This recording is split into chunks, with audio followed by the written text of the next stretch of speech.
Hi, I'm Vic, and today we're going to talk about exercise and activity and looking at if there's a difference between the two and what those differences are. Are they that distinct and what role does it play?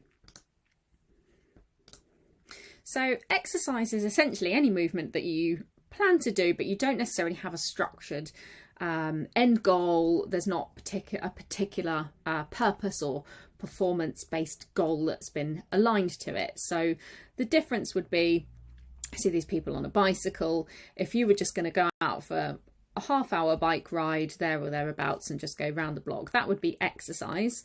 Wouldn't be defined as training. Training would be if you suddenly decided you wanted to do that same route but at a quicker time. So you would start training with that end goal in mind of trying to get a quicker time. So essentially exercise is all movement, planned movement, deliberate movement that we do for our physical and our mental health. Really important that we mention that it encompasses both of those. So when we talk about training, we say training is really generally more specific form. So as I mentioned, the analogy with the bike, the difference between just exercising, just to kind of get your heart rate going, get your body moving, versus actually having a specific end goal or a particular purpose in mind with that training. So with training, we'll always tend to have a particular structure. We'll have our kind of goals laid out, the processes we need to follow in order to get us to that end goal that we have set. So that training is really designed to help you achieve that particular end goal. So a good example in the gym might be that somebody might want to be able to do a bodyweight pull-up. So training would be kind of managed around that. So we'd have particular exercises that supported that, including variations of a pull-up itself, but other supporting exercises. And essentially we would work towards achieving that specific goal. So there would be real specificity to that person's training. We'd make sure we were also allowing for important things like recovery and rest time in between to allow those muscles to repair, allow the body to just restore itself, ready to go again in another session. So a little bit of a note about resistance training, because we are huge advocates of resistance training, and it's not just for bodybuilders, it's for everybody. So it has enormous benefits, health, mental and physical health benefits, in fact. So improves muscular strength, size and tone. That's what quite often people will talk about wanting to tone up. It can help maintain muscle mass. So if you're in a calorie deficit, you're trying to lose weight, one of the things we want to potentially look at during that time is having some resistance training to help prevent the loss of muscle mass. And in turn, actually, that can help support our healthier aging. So it prevents naturally occurring muscle and bone density loss as we age. So it can help kind of fight against that. Supports our weight management. So one example of this is that it can contribute to our overall total daily energy expenditure, which we've talked about a little bit and we'll recap on again. And overall helps to decrease injury risk. This is an important factor. So there are social benefits too. So if you're going to the gym or you're training with somebody else, you get those kind of benefits of being amongst other people. And resistance training, along with lots of other any kind of form of exercise, has got great benefits for mental health too, can help manage things like your mood, anxiety. It's very, very widely documented that exercise can help support our mental well-being. So there's so many reasons to look at something like resistance training. And then we're going to look at NEAT. So by NEAT, we mean non-exercise activity thermogenesis. So that's just our general activity. We've covered this before.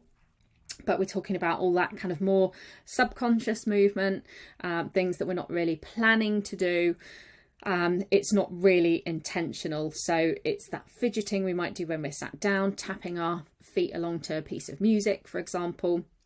It might just be doing the chores around the house or taking the dog out for a walk.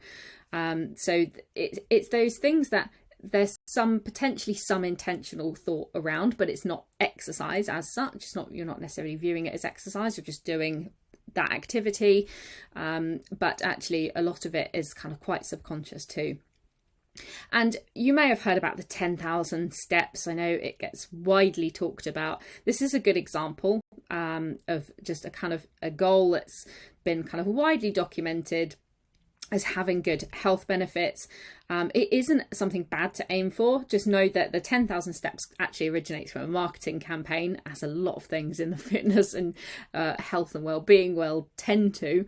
But actually aiming for around 7.5, potentially more steps, 1,000 steps a day, actually has been proven to have huge health benefits. So you don't always have to feel bad if you're not getting those 10,000 steps, but trying to just get up a few more if you're perhaps in those lower numbers of daily steps. Again, enormous health benefits associated with that. So just going back to this graph that we've looked at before. So we talked before about the fact that our resting energy, our basal metabolic rate, can't really easily be influenced. It's the thing that just kind of keeps our body ticking over, keeps us breathing, all of those things that our body's doing, our brain functioning. And then this non-exercise energy expenditure or non-exercise activity thermogenesis is the thing that actually we have probably got most control over. And the reason why we tend to focus on looking at this is that there's quite often ways that we can look to increase it. When we look at planned exercise, which is actually only about 5%, approximately 5% of our total daily energy expenditure, which is all of the calories our body uses in the day, there's only so much we can do with that before we potentially fatigue. What can happen is sometimes people will go excessively hard in a training session and then they will move very, very little throughout the rest of the day. So that impacts their non-exercise activity thermogenesis, that other 15%. So quite often the best thing to look at modifying is have that planned exercise in. But if your goal, for example, is weight loss, where we'll probably make the biggest difference, along with looking at our calorie intake, which we've already looked at, is actually looking to improve our non-exercise energy expenditure. And one of those ways of doing that, as we mentioned, is talking about looking at our steps. So that leads us on to a little bit of homework, time to take action on doing something as a result of this presentation. So if you've got a smartphone or a fitness tracker, your smartphone will often kind of roughly calculate how much you're moving around when your phone is with you. Fitness trackers obviously do a quite good job of that. Fitness trackers, interestingly, aren't particularly accurate when it comes to predicting our energy expenditure, so the calories used in things like exercise or through the day. We would tend to advise erring quite a bit of caution on that, and there's studies that suggest that it is actually quite inaccurate. But for things like our step count, it's a fairly safe benchmark to use, and that's really based on the predictability of how we move through the day. So one thing you can do is open up your fitness tracker or again your smartphone and look to see what your average step count is. Now, if this is sitting on the little bit of the low side, it might be an idea to set yourself a little bit of a stretching goal and then think about all the things you can do to help you achieve that goal. So if, for example, your current average step count is, say, 3,000 steps because you might be working from home, you're not really moving around very much during the day, you don't have that movement between the house and the car or the train, for example, going to the office, movement around an office with other people, walk to and from places.